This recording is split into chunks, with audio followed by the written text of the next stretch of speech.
Kawer gi weche mag tego kor gwenge madhi nyime wadhi Kisii, jotelo mag siasa moko mawuok Gusii koro dwaro ni mane ji manotimo ketho mag nek mag rowere mag Gen Z okawnegi okang' mar chik kendo bende chwalne familia mag rowere go chudo. Kagilose kinde romo ma ne gibago Nyaikuro kod Kerongo e kaunti ma Nyamira, giseo jatend piny William Ruto kuom rem kawo motegno ngima jo Kenya ma katiba dwaro ni mondo mi oriti. Ikino seneta ma Nyamira Okwongo Mogeni kod nyawadgi ma Kisii Richard Nyonka okoni Ruto ni olure kod chik ni mar Kenya itayo kod katiba.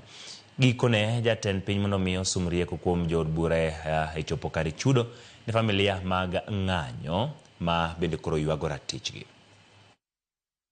Wale ambao walikufa, kitu kingine tunataka ni haki yao, tuchue yule ambaye alifanya kile kitendo. Na pia hatupendi, mimi na wananchi wangu wa Nyamira, hatutaki kuchagua serikali ambayo inaua watoto wetu alafu baadaye unatangaza ati unawalipa pesa. Kweli maisha ndio muhimu ama ni pesa? I thank the president. You've done very well, sir. But that is not the way you do it.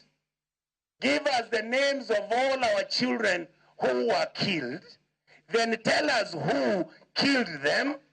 Let us have restitutive justice by making sure that the people who killed them are taken to court and prosecuted. Then once you give me those names, now let us sit in parliament and discuss and negotiate with you how much these families are going to be compensated.